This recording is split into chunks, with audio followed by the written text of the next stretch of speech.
We have studied in the previous video that the light harvesting complex, that is PS1 and PS2, both differ in the wavelength of absorption.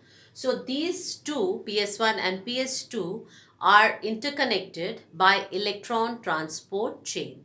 And this electron transport chain is actually different kinds of cytochromes or pigments that allow only the transfer of electrons. They do not utilize the electrons, but they are just simply passing from PS2 to PS1.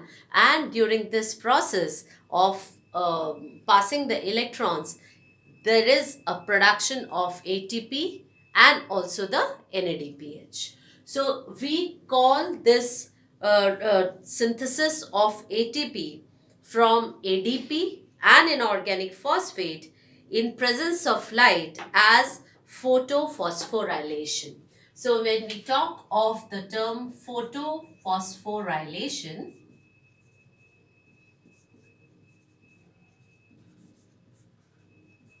photosphorylation is the process of synthesis of ATP from ADP and inorganic phosphate that results into ATP synthesis. So this process is known as photophosphorylation, and it is very important because this process provides the energy and the reducing agent, that is NADPH, which is further utilized in the Kelvin cycle. Now the process takes place in mitochondria. Process occurs in mitochondria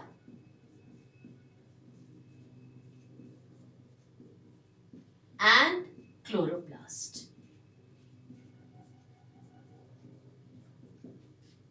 So this is a very important process. Now, depending upon whether the electrons which are released by PS2, whether they come back to or they move in one cycle manner, or whether they are not returned back, we have classified, or this process of photophosphorylation has been divided into cyclic and non-cyclic photophosphorylation. From the diagram here, you can make out that this non-cyclic, the electron will not be returning back to the original PS2 system, whereas in the cyclic, it will return back to the original system. So here, the name itself suggests cyclic. So again, over here, the electron will be coming back. Now, when we study the non-cyclic photophosphorylation, the two photosystems over here, the diagram refers over here, the two photosystems, that is PS2 and PS1, they are working in series. And first, as you can see, PS2, the process starts with PS2 and followed by PS1. So they work in series, and it is always PS2 followed by PS1. Then it is known as non-cyclic. Now it is called non-cyclic photophosphorylation because you can see over here the PS2, on receiving the light in the form and light energy in the form of photons, get excited, and also it receives the electrons from the water molecule due to the lysis of the water molecule or splitting of the water molecule.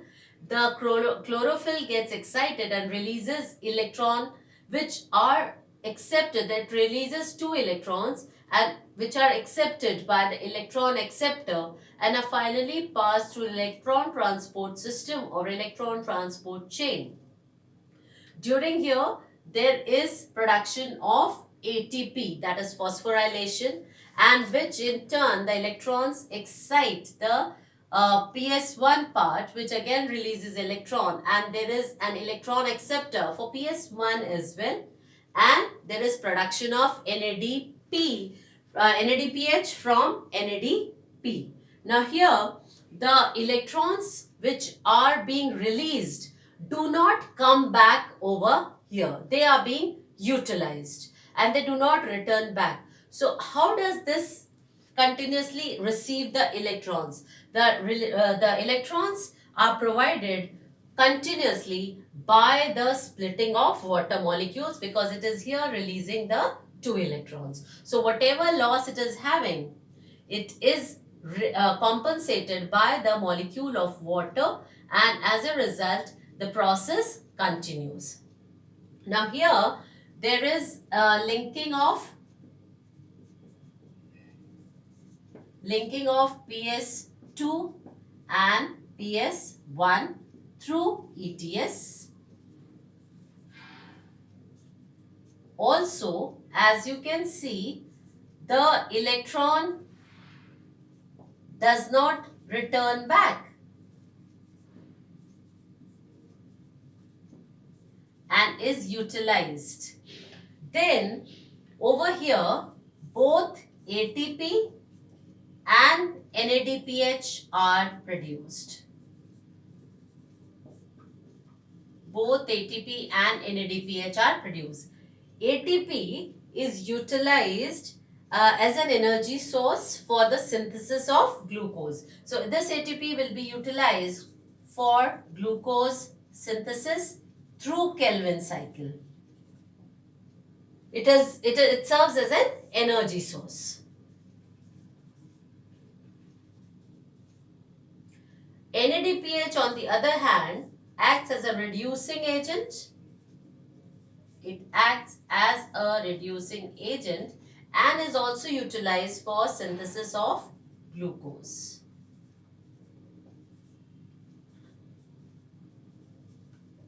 So we can make out that the non-cyclic is the process where it starts with PS2 and it is connected through the ETS and further followed by PS1, and there is synthesis of two molecules, that is ATP and NADPH. Another important feature is the electron which is being released does not come back and is compensated by the splitting of water molecules. When we talk of cyclic photophosphorylation, you can see over here when only PS1 is functional. PS1 is functional, the electrons are released by the PS1, that is chlorophyll P700, and are taken up by the electron acceptor. And it is then passed on to the electron transport system, where the synthesis of ATP is taking place. Now here you can see in the cyclic form that the electron which is being released by PS1 is again returned back over here, and there is only synthesis of ATP. So the excited electrons do not pass on to the NADP but are returned to P700 by the ETS. So there is formation of ATP and there is no formation of NADPH in the cyclic photophosphorylation.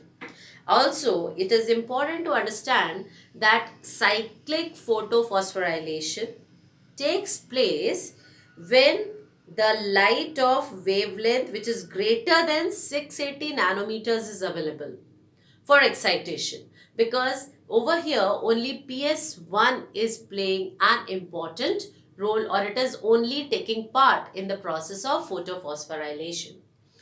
Also, the cyclic photophosphorylation has been known to take place when the plant has sufficient NADPH and it does not require further NADPH. So there is, in such cases, the cyclic photophosphorylation will take place because it results in the synthesis of ATP only, and the ATP in such case will be produced with less requirement of energy. So it's a situation when the plant saves energy. Here, cyclic and non-cyclic photophosphorylation are very important processes, and they were discovered by Arnon and his co-workers while studying on different plants and bacteria, and they found out about these types of photophosphorylation, which are completely light dependent, and they release the products ATP and NADPH, and from here then this enters into the Kelvin cycle.